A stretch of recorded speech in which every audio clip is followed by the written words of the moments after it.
আজকের এই ক্লাসটা আমরা এসএসসি গ্রুপ সি গ্রুপ ডির ইংরেজির উপরে নিতে চলেছি এবং ইংরেজির মক টেস্ট 5 এর আগে আমি 4টা মক করিয়েছি। যারা দেখোনি তারা কিন্তু অবশ্যই দেখে নেবে, তারপরে কিন্তু এই 5 নাম্বারটা দেখবে। এবং যারা পিডিএফ নিতে চাইছো তারা টেলিগ্রাম এবং হোয়াটসঅ্যাপ গ্রুপে যুক্ত হয়ে যাও, সেখান থেকে ফ্রিতে পিডিএফ পেয়ে যাবে। তাহলে আজকের প্রশ্ন আমরা প্রথম প্রশ্ন দিয়ে শুরু করি। প্রথম প্রশ্ন কি আছে 5 নাম্বার মকের, বলছে choose the correct antonym for the word. এই যে ওয়ার্ডটি দেওয়া আছে সারপ্লাস, সারপ্লাসের অ্যান্টোনিম আমাদেরকে খুঁজে বের করতে বলেছে। অ্যান্টোনিম মানে কি না অপোজিট ওয়ার্ড, ঠিক আছে, বিপরীত শব্দ খুঁজে বের করতে বলেছে। তাহলে আমরা আগে জানতে হবে সারপ্লাস মানে কি। সারপ্লাস মানে কোন জিনিস বলতে পারো যে তুমি এক্সট্রা, ঠিক আছে, কোনো কিছু এক্সট্রা, বা তুমি বলতে পারো এক্সেস মানে বাড়তি, ঠিক আছে, এক্সেস মানে কি বাড়তি হয়ে যায়। তাহলে এটাকে আমরা সিনো হিসাবে বলতে পারি, সিনোনিম, বাট অ্যান্টোনিম নয়, ঠিক আছে। সুপারফ্লুয়াস বা স্পেয়ার এগুলো সবই মনে রাখবে এই এরই কিন্তু সিনোনিমের মধ্যে কিন্তু পড়ছে, ঠিক আছে। সুপারফ্লুয়াস এটাও কিন্তু সিনোনিমের মধ্যে পড়ছে। আর এই যে শর্টেজ, শর্টেজ মানে কি মানে কম, মানে ঘাটতি বলতে পারো তুমি, ঘাটতি, ঠিক আছে, বা কমতি, কম, সেটা আমরা অ্যান্টোনিম হিসাবে কিন্তু ব্যবহার করব।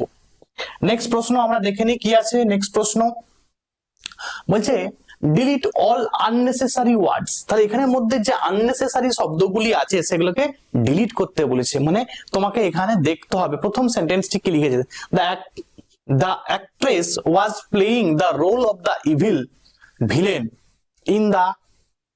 In this new film. তাহলে এখানের মধ্যে কোনটা মনে হচ্ছে যে এক্সট্রা শব্দ দিয়ে দিয়েছে। দেখো মাথায় খেয়াল রাখবে যে সব সময় কিন্তু তুমি 100% ইংরেজি জানবে না। তোমাকে 100% না জানলেও তোমাকে যে 80% নলেজ আছে সেই 80% নলেজকে গায়ে লাগাতে হবে।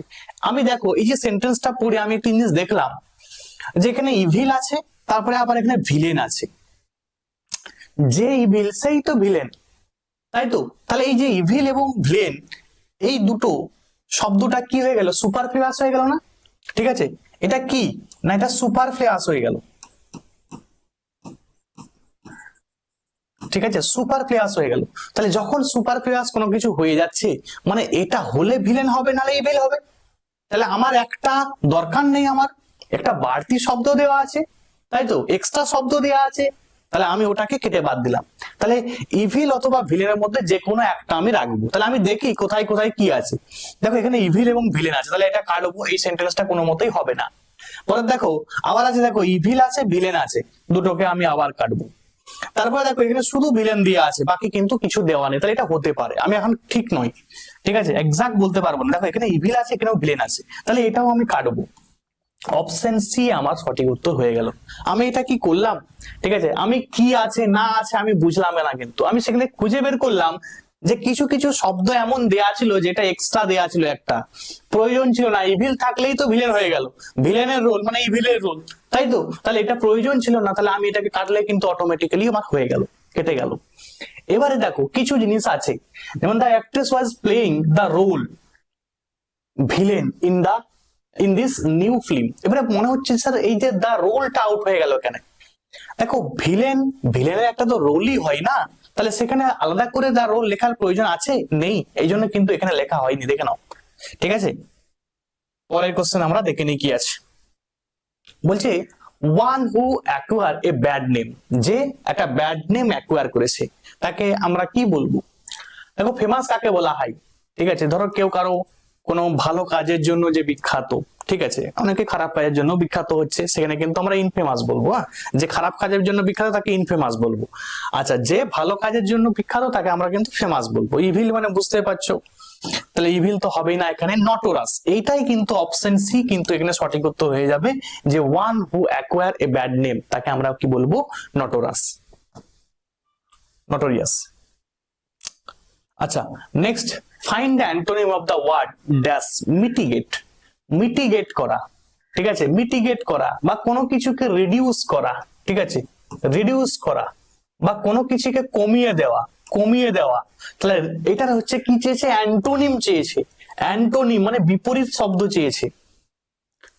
দেখো প্রিসাইজ করা মানে কি, মানে কমানো, তাহলে এটা হচ্ছে সিনোনিম, সিনোনিম, ঠিক আছে। আচ্ছা ইন্টেন্সিফাই মানে কি, কোন জিনিসকে ইন্টেন্সিফাই করছে মানে কি বাড়িয়ে দিচ্ছে। তাহলে এখানে সঠিক উত্তর কিন্তু ইন্টেন্সিফাই হবে। তাহলে কোনো কিছুকে বাড়িয়ে দেয়া, দ্যাট মিনস ইন্টেন্সিফাই হয়ে গেল। তাহলে এখানে কিন্তু আমাদের সঠিক উত্তরটা কি হয়ে যাবে, ইন্টেন্সিফাই কিন্তু হয়ে যাবে। এই দেখতে পাচ্ছ এজে, এটাও কিন্তু মনে রাখবে, এটাও কিন্তু এর সিনোনিম আছে, ঠিক আছে, এটাও কিন্তু মনে রাখবে এই রিডিউস। তাহলে রিডিউসের কিন্তু এই যে সিনোনিম কিন্তু অনেকগুলো দেওয়া ছিল এবং একটি দেওয়া ছিল ইন্টেন্সিফাই করা, মানে ইনক্রিজ করা, মানে বাড়ানো আর কি, ঠিক আছে।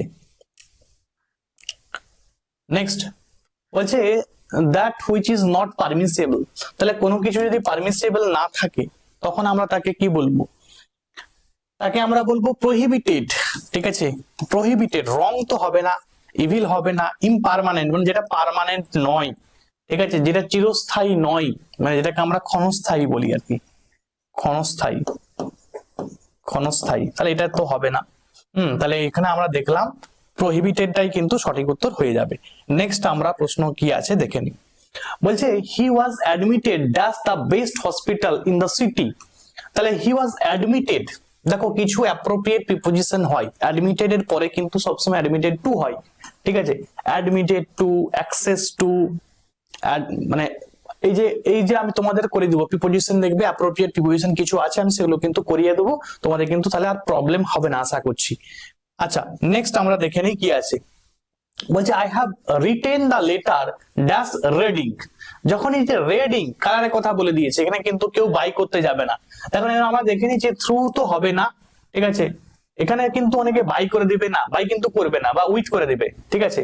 তো এই না উইথও করবে না, বাইও করবে না, এটা ইন হবে, কিন্তু সঠিক উত্তর ইনটাই কিন্তু নেবে এখানে, বোঝা গেল, খুবই গুরুত্বপূর্ণ কিন্তু। তাহলে I have written the letter in red ink, ঠিক আছে, কোনো কালার দেয়া আছে মানে ওখানে কিন্তু রেড, রেড কালার বলা আছে, তাহলে রেড ইঙ্ক বলা আছে, মানে কি হবে, তাহলে ইন কিন্তু এখানে সঠিক উত্তর হয়ে যাবে।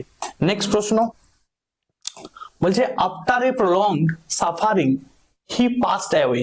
পাসড অ্যাওয়ে মানে কি, ডাই, ডাই, ঠিক আছে। তাহলে এখানে কি দিয়ে দিচ্ছে দেখি, ওয়েন্ট অ্যাওয়ে, লেফট, এক্সপায়ার, ইয়েল্ডেড, না এখানে বুঝতেই পারছো এক্সপায়ারই হবে, এক্সপায়ার মানে মারা গেছে বা এক্সপায়ার করেছে বা ডাই, তাহলে এগুলো বেসিক জিনিস, এটা সহজ ছিল। আচ্ছা নেক্সট প্রশ্ন বলছে ওয়ান হু ইট এভরিথিং, যে সবকিছু খায়, যে সবকিছু খায়, আগে বলো omnipotent মানে কি, মানে অল পাওয়ার, তার কাছে সমস্ত শক্তি আছে, ঠিক আছে, সর্বশক্তিমান। তাহলে অল পাওয়ার যার কাছে আছে, পাওয়ার ক্ষমতা যার কাছে আছে, তাকে আমরা কি বলতে পারি, omnipotent। omniscient, ঠিক আছে, ওয়ান হু নোজ এভরিথিং, ঠিক আছে, যে যে নোজ এভরিথিং, এভরিথিং বলি না আমরা, সব জানতা অনেকে থাকবে দেখবে সবকিছু জানে, তাকে আমরা কি বলবো, omniscient। omnipresent, omnipresent কে হয়, যে সব জায়গাতে উপস্থিত কে থাকে, গড।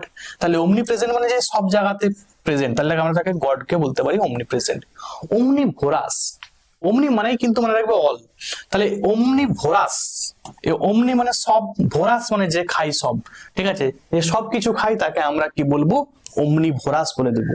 হার্বিভোরাস কাকে বলে না, যে শুধুমাত্র ঘাস খায় তাকে আমরা হার্বিভোরাস বলবো, ঠিক আছে। ক্যান্নিবেল কাকে বলবো না, ক্যান্নিবেল বলতে যে শুধুমাত্র তোমার মানুষের মানে নরখাদককে বলা হয় ক্যান্নিবেল। তাহলে এগুলো কিছু কোশ্চেন আছে কিন্তু ওয়ান ওয়ার্ড তোমরা কিন্তু দেখে নেবে। নেক্সট আমরা দেখে নিই প্রশ্ন কি আছে, এবং আজকের লাস্ট প্রশ্ন, the beautiful lady was compared dash the moon by the poet.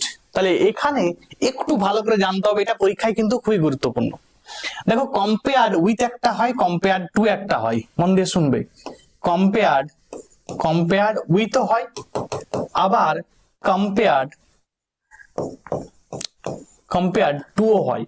Compared with কখন হবে, কখন টু হবে, আগে দেখে নাও এটা কি আছে, the beautiful lady was compared dash the moon by the poet.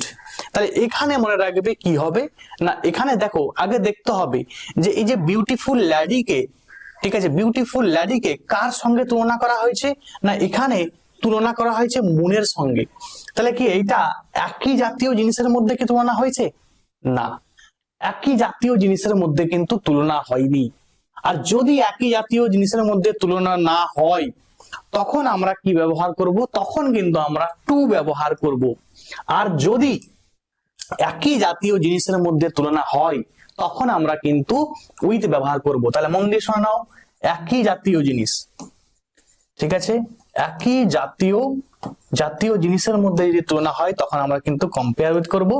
আর যদি কম্পেয়ার টুটা কখন কি না ভিন্ন জিনিসের মধ্যে যখন, ঠিক আছে, ভিন্ন জাতীয় জিনিসের মধ্যে যখন তুলনা হবে। যেমন দেখো ল্যাডিকে কার সঙ্গে, মুনের সঙ্গে তুলনা করলো, তাহলে এখানে টু ব্যবহার করলাম, ঠিক আছে। ধরো আমরা এখানে কলকাতার সঙ্গে দিল্লিকে তুলনা করলাম, তখন কি হবে তোমরা কমেন্টে জানাবে কি হবে। কলকাতার সঙ্গে আমরা দিল্লিকে তুলনা করলাম, ঠিক আছে। এখন পর্যন্ত থ্যাংকস ফর ওয়াচিং, প্রত্যেকে ভালো থাকবে।